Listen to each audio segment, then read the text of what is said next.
This is WWE superstar Drew McIntyre, and you're listening to the WWE Podcast. The champ is the one that everybody wants, me. It's going to WrestleMania. Claymore! Austin 316 says I just whipped your ass. This is my iron. You're going to acknowledge me. Oh, wait, he's back. Yeah, the final boss. He has returned. I have been proven wrong, even though there were a lot of rumors leading up to Bad Blood that The Rock was in Atlanta and that he was going to make an appearance. I was wrong. I had assumed it was going to be much later. Survivor Series, even Rumble. But here we are. The Rock is back. The final boss is back. And I have to ask one question. Is he really a heel? Is The Rock really a heel? I would argue he's getting a bigger pop in his quote-unquote heel character than he is if he was in his jumpsuit and typical Rock return format. I think this is the best Rock that we've ever seen. It's a hybrid version, but also updated. And we got a lot of backstage stuff that was said after Bad Blood went off the air. He still doesn't like Cody. He even spoke to, I guess I use air quotes on that, to a image of Stone Cold Steve Austin's face on the side of a production truck. Take that for what you will. I think we finally, pun intended, may be getting a Stone Cold Stunner at WrestleMania that was long overdue last year, this year. Even Stone Cold Steve Austin himself said that last year it was because of an issue with him and his wife or something, that it was a bunch of nonsense. It came over money. He didn't want to say it's on money because it just looks bad when you say it's about money, but it was about money. I don't really care as long as we get this moment. And I think we finally will get that stunner on The Rock at WrestleMania 41. That's my guess. It's the only place it could happen. But in the immediate future, before we get to that stunner at 41, we had him still run down Cody Rhodes backstage. He's being very much the final boss character, the one that we all love. That music, that hybrid music that we have is still just awesome. A throwback to 2003 when he was a heel, and still, but also updated, still kind of that rock music that we've all known and loved for the past 20 years. And him holding the belt that Muhammad Ali's wife gave him. And he's back. So what does this mean? What does this mean? Well, I think it could mean that he's going right after Cody Rhodes right away, and then Roman has to figure out where his loyalties lie. Because let's be honest, Roman Reigns and Cody Rhodes are not friends. They are not friends. I don't want them pretending to be friends. So if the story is where does Roman's loyalties lie, well, it should lie with the family. It should lie with The Rock, right? Because what the hell does Cody Rhodes have to do with anything now? Cody and Roman were successful last night. Now, Roman did help Cody, along with returning Jimmy Uso, who is getting completely overshadowed here. That Jimmy Uso returned in a big pop. So he's the first piece of the puzzle that many of us expected to be the case, and we're getting it here.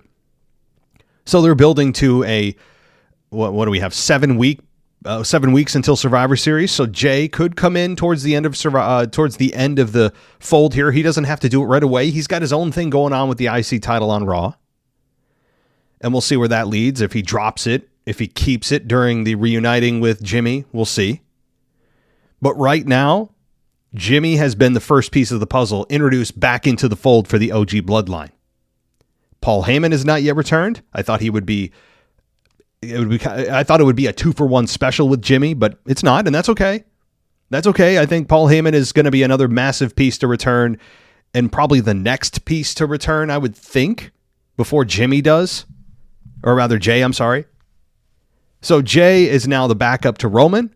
The question is, where does The Rock's loyalties lie with Solo and with Roman? How does he navigate these waters, but also coming after the Undisputed Championship as he promised the night after WrestleMania to Cody Rhodes? Remember when they had the stare off and they exchange belts with one another. And The Rock said this feels right. We all knew that upon Rock's return, Cody Rhodes would be in fact challenged by The Rock. But is it right away? Do they wait? Is it at Crown Jewel? At this point, anything is possible. I think Crown Jewel would be a horrific place to do it. And in fact, it actually can't be done at Crown Jewel. I correct myself because Triple H came out during the show to a massive ovation, and he introduced at least a pretend championship, at least something that is not just totally exhibition, where it's just pride on the line, where the WWE Universal Champion, Undisputed Champion is going to take on the World Heavyweight Champion, which as it stands right now would be Cody Rhodes versus Gunther, which I have no problem with. In fact, if you look back at the Royal Rumble 2 years ago, Cody and Gunther were the last two in the Rumble, and they have a little bit of history they can pull from there. So they're going to have an amazing match, and I fully expect probably Gunther to win that championship, the Crown Jewel Championship, which, again, I have mixed feelings on. On one hand, that championship that Triple H introduced is actually something for them to fight for. I have said forever that it makes no sense that nothing's on the line, that they do these exhibition matches for no reason, and Triple H is giving us something. And I appreciate that versus nothing, or even worse, having a championship on the line, because then you'd have a unification. It just gets messy. There's no need to do that with a brand split.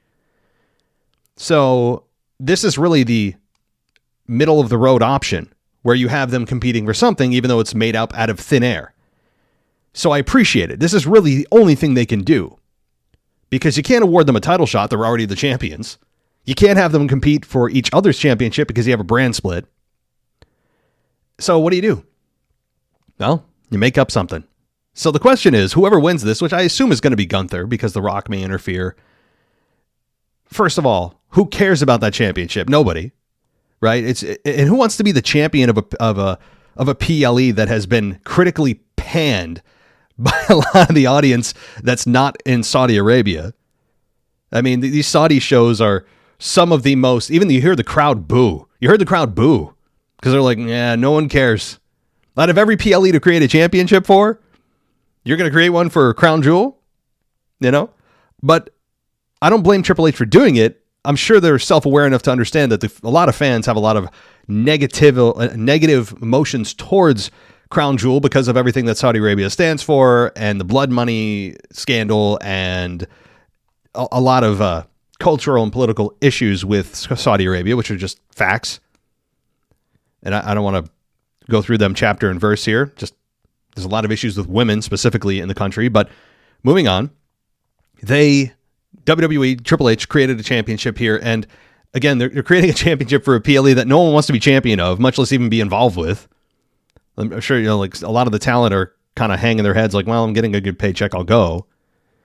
Also, when Gunther wins this, if he does, is he going to carry this around too? Are we supposed to care that this is a thing that he's going to defend? How does he defend it? I would hope that it's just something he holds up at the PLE, pretends that we're all supposed to pretend that it's something prestigious and valuable that he won, which is essentially a prop. It means nothing. In fact, I think it's a detriment to championships.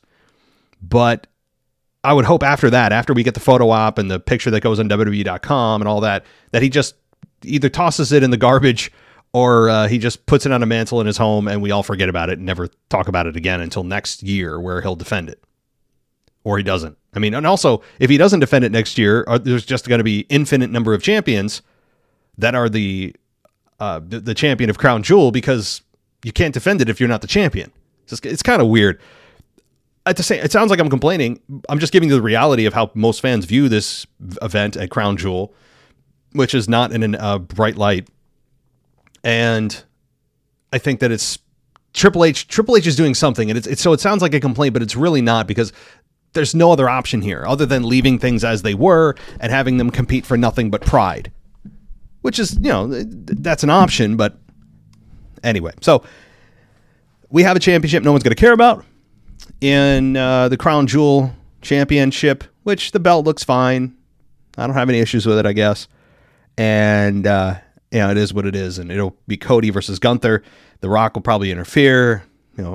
and then we'll be off to the races here with finally getting into Survivor Series, which I think at that point, after PL, I think Jay, if we're going to make these big puzzle pieces come back at big events, I think Jay is probably slated to come back at Crown Jewel to help his brother. He may be competing in a championship defense at Crown Jewel or on a, maybe even on a Raw after that or before that, because WWE has no issue with, there's a world championship match with Gunther and Sami Zayn on Raw tomorrow night. So there is that. And so they could easily do this off of the PLE, which is fine. And having Jay come back, I think, at that event to complete part 2 of the reuniting of the Bloodline is going to be a lot of fun. And again, maybe Sami Zayn, after the after the loss to Gunther, is the final piece to be brought into the fold for Survivor Series, which I fully expect when it comes to the War Games match. So that's probably how it happens. Jay is the next piece after Jimmy and Roman maybe get beat down, and here comes Jay, and the crowd's going to lose it. So how was the rest of the event beyond the big Rock return, which biggest pop I've heard in a while? And, we shouldn't even discount that match because it was a very well done, very kind of very strategically done match. One that saw everybody work as expected. Once again, protecting Jacob Fatu was important as Solo Sikoa takes the pinfall here, which I have no issue with, because if they're trying to build Jacob Fatu, and they have done a nice job here, you don't want him taking the pinfall. He can now still claim he's undefeated. He was part of a team that lost, but he wasn't the one that took the fall, so that's his out. And the interesting piece is, where does The Rock land? I mean, that's going to be the key to building this whole thing. And the more that I look at this, this is my final piece on this, and then I'll move on to something else. There's a lot more to talk about here on the show. With The Rock coming back so early in the year, I really didn't expect it to be this early. That leads me to believe that it's not going to be Rock versus Cody at WrestleMania 41, because you can't build this for 6 months. All right, you may say, well, they built Drew and Punk for 6 months. They had to. Punk was injured for 4 out of those, really 8 months, 9 months, 10 months, whatever it was. Punk was injured for nearly half of that time, and they did a nice job of kind of piecing it over time. And they had 3 matches, and we'll get to that match, which I really loved. But in the case of Cody and Rock, you can't build it over this much time. From now until mid-April, that's November, December, January, February, March. It's 6 months, half a year. They're not going to do that. So that gives me a bit of encouragement here that it's not going to be Rock Cody at WrestleMania 41, which I personally don't think is the biggest match. In fact, a lot of the ratings are down with Cody as champion. Not all his fault, but generally the ratings are not good with Cody as champion. You can go look at them yourself. And am I blaming that all on Cody? No, but it's never good when the ratings dip. Even if it's not your fault, it's just kind of the cyclical part of the year. It's never good when you're champion and the ratings drop, and they drop consistently. It's not good. So we'll see what happens here, but there's a very good possibility that The Rock becomes champion. Very good possibility that The Rock becomes champion when he faces Cody Rhodes. Now, the question is, if he's not facing him at WrestleMania, 2 questions out of that. Who is going to face Rock at WrestleMania? And does The Rock win the championship when he faces Cody? And where does that happen? So my best guess is that the Rock versus Cody Rhodes matchup happens at Survivor Series. I don't need the War Games match being the main event. It can be, but it doesn't have to be. I think Survivor Series is where you go with the Rock versus Cody Rhodes for the championship. And then you go into the Rumble. I mean, I guess you could do it at the Rumble, but that's still a ways away. I mean, guys, it is early October here. And the Rumble this year, by the way, is February 1st. I don't even know the last time the Rumble was in February. It feels like some kind of sacrilegious date here. It doesn't feel right with my soul that the Rumble's not in January. But it's February 1st. So we got a hell of a long time. 4 months until the Rumble. So I don't think they can build it there. I think the best way, not at Crown Jewel, although they could, I think it is much more suited for a Survivor Series match where the OG Bloodline goes against the Rogue Bloodline, and in the main event, it's The Rock versus Cody Rhodes at Survivor Series. leading with WrestleMania implications. So does The Rock win there? Yeah, I think he could. And then Roman Reigns is competing in this year's Royal Rumble. That's been reported already. He's competing in the Rumble for the first time in like 4 or 5 years because he was champion for all of it. And Roman Reigns could win the Rumble. In fact, he's an early favorite right now to win the Rumble. And then go on to WrestleMania to face The Rock. Where Cody Rhodes, I don't know what he does. Okay, I don't know. Probably Randy Orton. How about that? Randy Orton versus Cody Rhodes for WrestleMania 41. That, I think, is an early call. Okay, so I'll stop it there. We could go on and on. We're now back into the Bloodline spiderweb of possibility discussion that led up to WrestleMania for months. It was pretty straightforward since then. We've kind of understood how they're going to bring people back and what the Survivor Series main event's going to be. And now, halfway through, we're halfway to next year's WrestleMania already. We can now start to talk about WrestleMania 41 and all the spiderweb of possibilities and rabbit hole possibilities. It's going to be fun. So, well, anyway, for that being said, I want to welcome you to the WWE podcast. Thank you, everybody, for being here as we break down Bad Blood that took place last night. I got a little bit of comments in on Twitter, on X, not a ton. I was in bed and we had some people over, some kids over, and trying to watch the show and trying to tweet at the same time is a bit of an impossibility.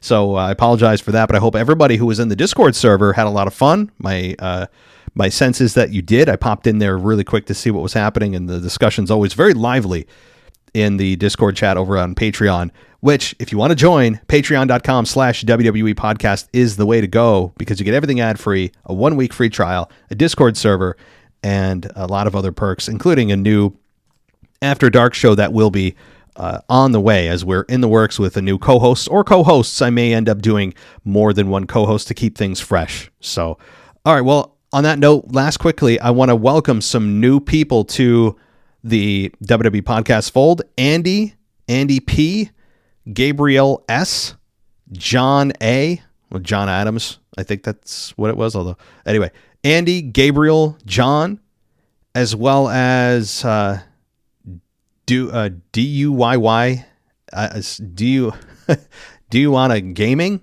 Welcome to the podcast. Carrie B, thank you for joining us.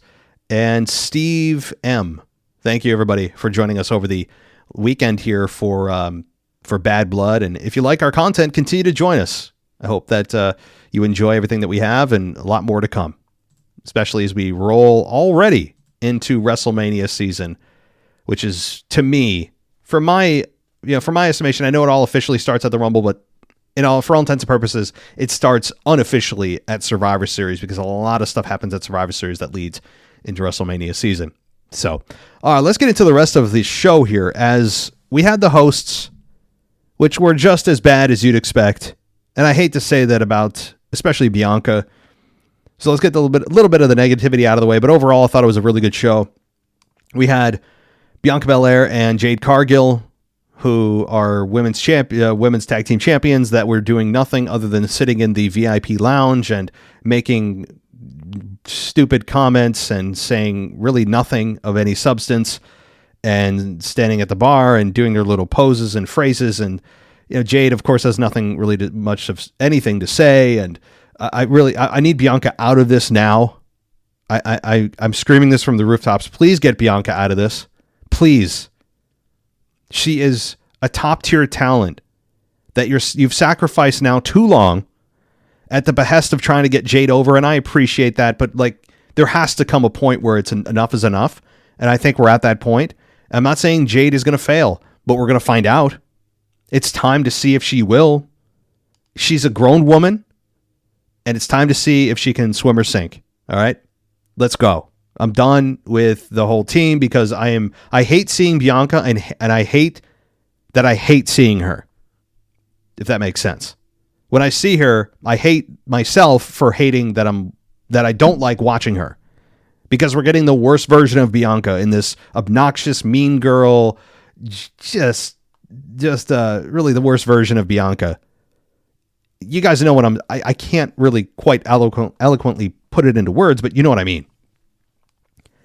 And I think that the fans are kind of done with it too, as we anyway. So they were hosts.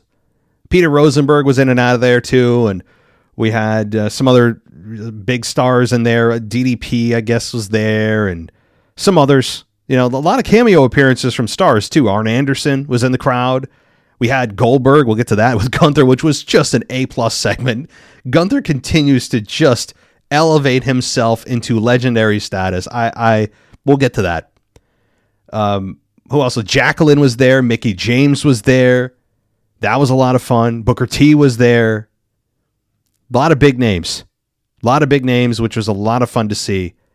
And I enjoyed the hell out of that, seeing the stars there. And seeing them there, which you never saw in any PLE. They made this PLE feel big because of the star power. Even if it's the stars of yesteryear, I don't care.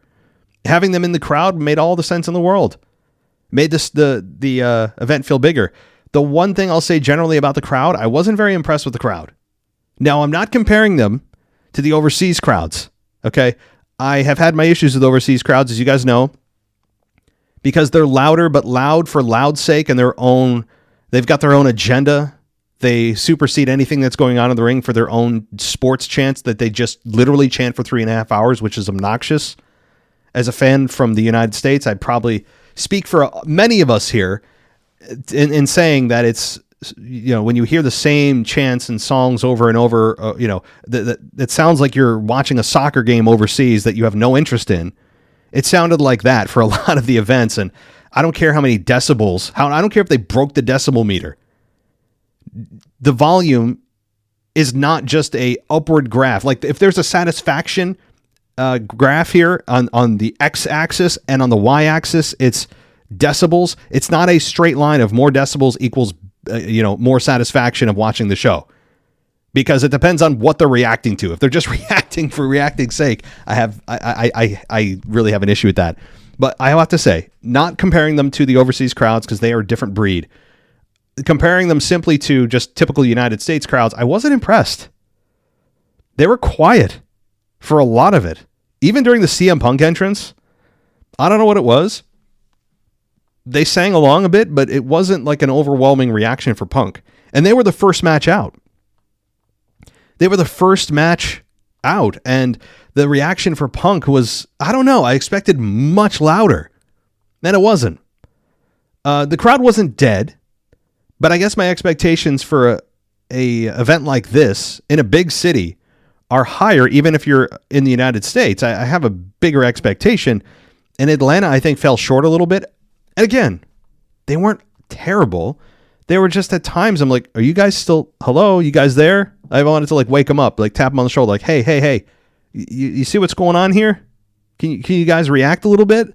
That's what it felt like. Not for the whole show, but just certain moments I wanted to just, wake them up.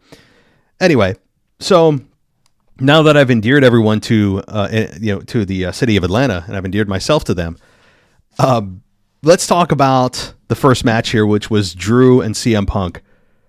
Really like this match. I mean, I've got nothing negative to say, and you guys know if there is something negative, I'll certainly bring it to your attention. I have nothing. Was it a 5-star? No, it wasn't. But everyone defines 5-star differently. I don't need a 5-star match being, the typical NXT matchups that a lot of people point to. To me, gymnastics, maximizing gymnastic ability in a pro wrestling match is not a 5-star match. I know that's how nowadays most people define 5-star. I don't. I'm more about story. I'm more about pacing. I'm more about stories within stories in the match and promos and things. I guess in my old age here of nearly 40, I'm a little more old school when it comes to that.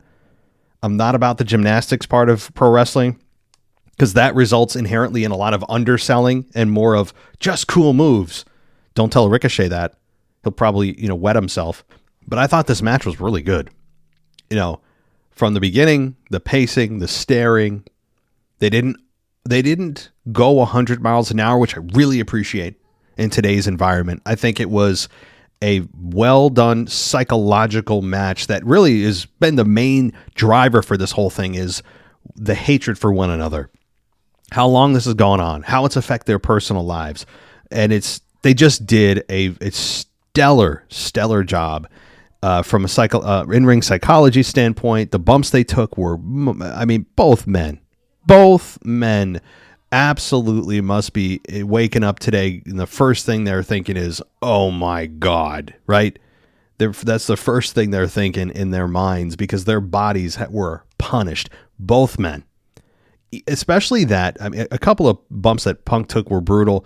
I mean, some of the table bumps, I don't ever find table bumps brutal, and even the wrestlers themselves have said it's not, because it may look fun visually, but the table takes a lot of your fall, so the table bumps are never really that big of a take a physical toll as much as the other ones do. But that one bump that McIntyre took, where he missed the Claymore and landed diagonally on the edge of the ring steps in the ring, oh my God. I mean, you talk about a bump that you look at and go, oh crap.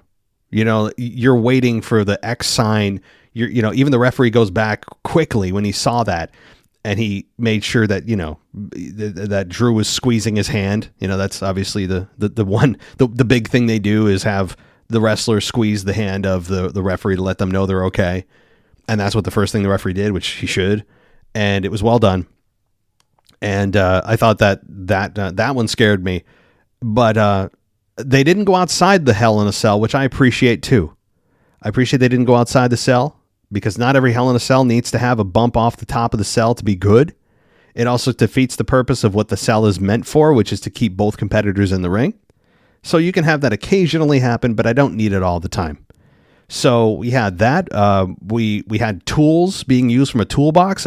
We had a shot to the head that was pretty brutal from the tool box on Drew that busted him open. We had some wrenches being used on the skull of both Punk and Drew. Punk got busted open as well, as we all expected. We had the moment where Punk said that Drew was going to bow to him or pray to him, and he looked like he was going to, and then gave Punk a low blow, which is very Drew-esque, and it made sense given the story that we had of Drew being low blowed by Punk several times to cost him a championship. So it made total sense to me that happened, and it was a lot of fun. I will say, the one spot that he had where Drew brought out the little beads that were in the bag, I thought were thumbtacks. I'm sitting there going, oh, here we go, thumbtacks. And I was going to make the call that they were going to bring him out, and I said, nah, it's not quite. It's still a little too much these days, and they didn't. It was just the beads. So I was a little disappointed that it was the beads. But first of all, where did he get all those? And he shoved them in the mouth of Drew, and it was very much a poetic justice. And the knee wrapped in the chain that ended the match with the GTS. That was a fun ending to the show. Landing on the beads, though, were probably in some ways more painful than thumbtacks, because I mean, think about when you step on one of your kids' toys, or any of the beads that are little toys they have around the house. If you do have kids, hurts like hell. Imagine being tossed on it, thrown as hard as you can on it. Whoa! I mean, that had to actually hurt. So that was still kind of a weird spot, but I understood it. And so just a really, really fun match. I actually was waiting for a pile driver. I thought for some reason, I said, you know what? What if they bring back just a pile driver for one night here? A pile driver on the steps, which would have been a callback to what Shawn Michaels did to The Undertaker at 97 in Hell in a Cell. There was a spot of a pile driver on the steel steps. They didn't, and I'm not angry about it, but I thought for a minute, what about a pile driver? Just for one spot. And they didn't. Again, fine, but it was just a well-done match. Very well done. The rivalry is over. Punk wins clean. No help from anyone outside. And he moves on. And as I've said in the previous show, I think what moving on for Punk means is Gunther. Now, he can't exactly challenge him right away, because Gunther is going to be facing Cody Rhodes at the Crown Jewel event in 4 weeks. So you can't have Gunther and Punk right away. That may be saved for Survivor Series, and that's fine with me, because we all know Sami Zayn he's not winning. He is not winning on Monday. No, please don't even get it out of your heads. There's no reason for it. Sami Zayn ain't winning, but it'll be fun. That's all that's all there needs to be, is just a fun match that you even have a moment of, oh, wait. No, never mind. That's what it's going to be. So, to me, that's where Punk's headed. And you know what? We may not see Punk for a month. I don't mind if Punk takes a month off. Punk can just, live in highlights for the next few weeks as they review Bad Blood for, at least 2 weeks. They hang on to those highlights a lot, especially WrestleMania. It feels like we watched WrestleMania review highlights for like 4 months, but we do have I think a big pause from Punk, and he'll be back when Survivor Series season kicks off in a month. That's my guess. Because what's he doing for the next month? I don't know. Cutting promos on who, on what, It also gives time for Punk's body to heal. And I think at that age, he needs it. Hopefully he's not injured. I haven't heard anything that he's injured, so let's hope that he's not. And he gets a month to just recoup, recharge, and be back for Survivor Series against Gunther.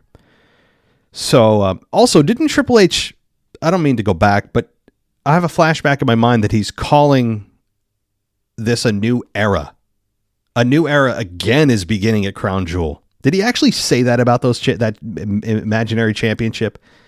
It's a little overdone for a championship that inherently is tainted in just negativity from fans and everything that fans talk about with the issues with Saudi Arabia. It's just a bad.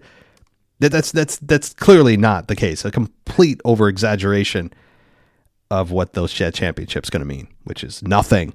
It's going to mean nothing. So, okay, let's go on to Bayley and Nia Jax. Exactly what you expect here. Slower paced, and Bayley fought valiantly. She did have a moment where you thought she might win. Tiffany Stratton comes in, distracts the both women, nearly cost Nia Jax the match, but Nia does get the victory, and you're thinking, oh my God, she's going to cash in. She doesn't. Tiffany is not in the good graces of Nia, even though Nia retained. So, you do wonder. I thought for sure Charlotte Flair was coming out here. I am done predicting Charlotte Flair's return. I mean, did she have her leg amputated and she's working on a prosthetic? Is that what happened? I mean, I didn't think her knee injury was that serious. Perhaps they just don't have anything for her right now. But if she's still recovering, at this point, I truly believe she had her leg amputated and she's learning how to wrestle with a prosthetic. Because I don't know how she even is taking this long, if it's truly that she's not ready and that they don't have anything for her. But I don't really have much to say about this. Nia Jax winning makes sense. No one in their right mind expected Bayley to win. Nia's just getting going as champion. The dynamic of when Tiffany's cashing in, is she not cashing in, is who's going to turn on who, all of that can play itself out. I mean, I know a lot of people were thinking Tiffany Stratton was going to cash in. There's no need to rush it. No need to rush it. Nia just became champion a couple months ago. We're just learning who and what she is as champion. And you have, of course, Tiffany Stratton, who's on the up and coming, and you need to get a little bit more behind her, a little more body of work behind her before you have her cash in. And there, I think there's more story to tell there. There's no need to rush a championship change just to cash in and shock people. All right, now you have Rhea and Liv, and this match, it was good. It was a little more evenly matched than you'd expect, given the size difference between these two.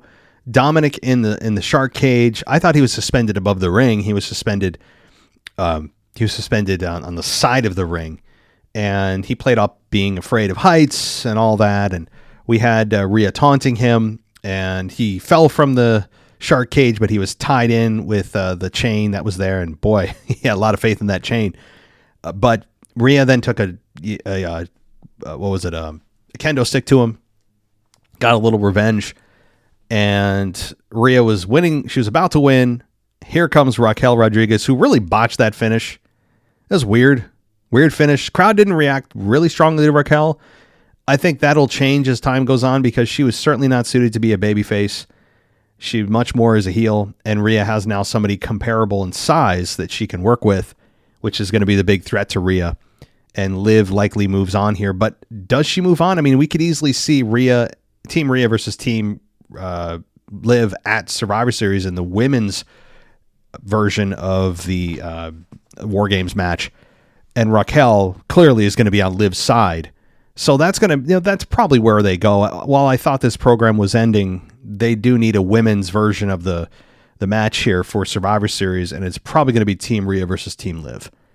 And Raquel will get more of a reaction as she moves on, cuts more promos, and explains herself a little more, and I think that's where they're going. Now, Raquel did kind of botch the finish, as she didn't hit the best Tejada bomb ever on Rhea, and then she threw Liv on Rhea as it was already a disqualification. I don't know she clearly screwed up. You can even see the frustration in her face, and Michael Cole tried to cover for her, saying, well, this is symbolic. It was a good cover by Cole. That's his job. But I think that should have been a cover. It shouldn't have been a disqualification. I think Raquel did the right thing. That should have been the right finish. Clearly it wasn't. They went with the DQ. So maybe there's just a mix up here, and her I guess her instinct was to have Liv cover Rhea and get the 1, 2, 3. That's not what happened. I think that would have been a better finish, because then Liv could say she actually beat Rhea instead of by DQ. So for me, Raquel's return was a sloppy one, but it was the right one. She's in the right role now, and Rhea having the threat of someone her size is going to be the story, as Liv continues to mouth off, but she has somebody that is essentially acting as her bodyguard that she can, mouth off and be protected.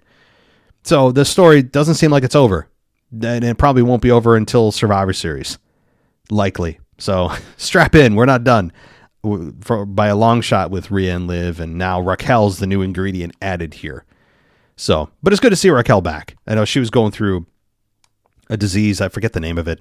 Some crazy skin disease that she had. And obviously she seems to be in a much better place from a health standpoint. So that's good.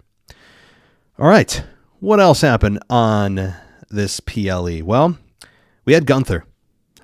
Come out and he starts just, oh my gosh. After Triple H introduced these championships, Gunther comes out and he starts running down Goldberg. He says he points out Goldberg in the crowd, and he wanted to confess to Goldberg that, he didn't actually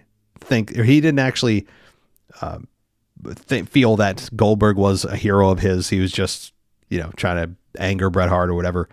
And then he turned to his son. And when he turned to Goldberg's son, Gage, I think is his name, and said that he hopes that that Goldberg is a better father than it was a pro wrestler, and the fact that Goldberg's a one-trick pony, which is exactly right. That is what got Goldberg all riled up. I thought for sure, being in Atlanta, the history of Atlanta with Goldberg, and that's where he's from, and all the moments he had in Atlanta, especially in WCW, I figured, okay, we're getting a spear here. And they didn't. The security held him back. People were chanting Goldberg, though. People were all over Goldberg there in a good way, chanting for him. He got on the ring ropes after Gunther was taken away. And yes, Sami Zayn got involved and ended up getting a few knocks in on Gunther. But no one really cared to see Sami. People were like, oh, yay, Sami's here. Cool. But what about the spear? That's what it felt like. It's like, yeah, thanks, Sami. Can we throw Gunther in the ring so Goldberg can spear him? That's what I think a lot of the fans were thinking and wanted. But they didn't get it. And you know what? I actually don't have a problem with that. Number one, you guys know I'm not the biggest Goldberg fan. I just, I take him or leave him. Doesn't do anything for me, really. But I think that's good to not make your world champion look like a fool by getting speared by a guy that hasn't had a match in how many years in WWE. That makes sense. And also, you don't want to build to Goldberg versus Gunther. Please tell me that that's not what we're doing. I don't need Goldberg Gunther. I'm okay. Goldberg can sit ringside. I don't mind. Here's what I will say. If Goldberg wants to come out and hit a spear, like if he gets antagonized again and on a heel that's not your world champion, and he wants to hit a spear or two to make the crowd happy, have at it. It's WrestleMania. It's Rumble. Whatever. You want to make a cameo appearance on the Rumble? Like, whatever. But I don't want a full-on run by Goldberg. I don't need him in any championship matches or making any of our champions look like fools. That's what I don't want. All right? We'll see. I hope this is not the start of something with Gunther and Goldberg. I don't think it is. If Vince were in charge, I would say yes, but in this case, I don't think that that's the case here. But Gunther is just, he says he's a legend in the making or something. I'm sitting there thinking to myself, hey, dude, like, you are a legend right now. Gunther is just, his look, he's refined his look with his suits. He's a good looking dude too. He's a sharp looking dude. You know, he's got it all together. He's got his promos continue to improve. That's the part that most people aren't talking about, is just how good he now is on the microphone. Does he have a few flubs? Yeah, sure. Everybody does. But they're getting less and less. He understands his character. He knows how to make you laugh, but also tell the truth and also remain a heel. So I think Gunther's in a great place right now. I wouldn't touch him as champion. There's no need to do anything with him as world champion in terms of even discussing the possibility of him dropping the belt to anyone, much less Sami Zayn. So I think everybody's in a good place here. And Sami Zayn Gunther will, I think, inevitably be the Raw main event tomorrow night. It should be. And yes, even though it's the main event, no, don't even think about this being a world title change. All right, Priest and Finn. Well, Finn just can't catch a break. I actually don't agree with this booking. I can say that the match was really good. Match was fine. But the fact that you had Carlito and you had JD McDonough and you had all the usual suspects involved here, and it was a well done match. One that you said, okay, Finn's actually getting the victory here. When he was doing those coup de grace on the back of the neck of Priest, you're like, okay, here we go. Yeah, he's getting the victory. And I was as much as I want to see Finn get his ass kicked, at the same time I'm like, he needs the victory here. It's been a long time. And south of heaven. 1, 2, 3. So poor Finn cannot buy a victory, even though he continues to perform at a high level. Finn and Damian are, I don't know if this is over with. With Rhea and Liv not over, I don't know if Priest is going to maintain the connection with Finn. I don't know. This was their first one-on-one match, so perhaps it does continue. And it is maybe Judgment Day versus Judgment Day, just like it is going to be the two versions of the Bloodline against one another. They could mimic this, but you want a women's only, and I don't think they would put the men in there. So I think you're probably not going to do that with Judgment Day, because first of all, Priest doesn't have a Judgment Day. It's really like the Terror Twins, but I think that's probably gone for a while.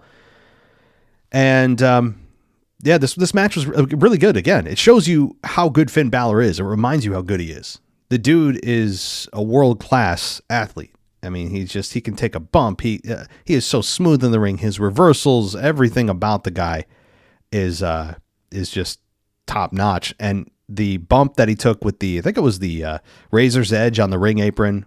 I know it was a bump that a lot of people overlooked, but it's one that, just think about it. How hard is the ring to begin with? People think it's like jumping on a mattress. It's not. And then you hit the hardest part of the ring, which is the metal supports, the beams. There's basically no padding anyway. And then you hit that on the ring apron. Oh my God. I mean, yikes, right? Just a brutal bump. But obviously this is not one that they had Finn Balor in their minds of winning. For whatever reason, they have, I guess, more aspirations for Damian Priest. All right. So I think that did it. I think I covered everything. Punk beats Drew. Nia Jax beats Bayley. Priest beats Balor. Rhea and defeats Liv by DQ. And Reigns and Rhodes defeat the Bloodline. So overall, I enjoyed the PLE. Now it's on to the beloved Crown Jewel with the extremely prestigious and long lineage championship of the Crown Jewel belt on the line. So that's going to be very, very important as we move forward.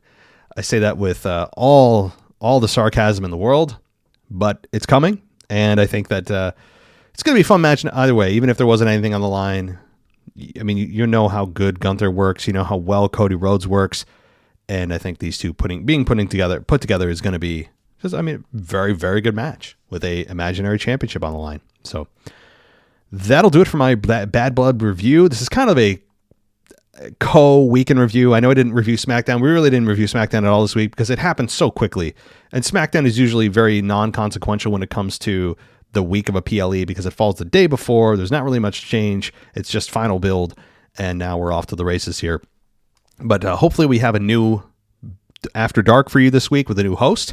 So those of you who are on Patreon, you'll get that benefit to you. Those on the NXT Plus and above anyway will get a new After Dark show this week. All right, so keep on the lookout for that. If you want to join us over at Patreon and get the After Dark show as well as everything ad-free, go over there. Go over to Patreon right now, patreon.com/WWE podcast. Or you can go on Apple Podcasts. We do offer subscribers on Apple Podcasts as well, this After Dark show and everything ad-free. So if you just want to use the Apple Podcast app, most of you do, that's a good place to go and do that. So, all right, that'll do it for me for the Bad Blood review. We'll be back on Tuesday with the Raw review, but tomorrow night we'll post another fun review show, or rather fun kind of retro show that I handpick every week. So keep a lookout for that. Thanks so much, everybody, and I'll talk to you next time. Thanks for listening to the WWE Podcast. Don't forget to subscribe on your favorite podcast app so you don't miss a show, or head to WWEpodcast.com. And for all of these shows ad-free, head over to patreon.com/WWE Podcast. Until then, we'll see you next time.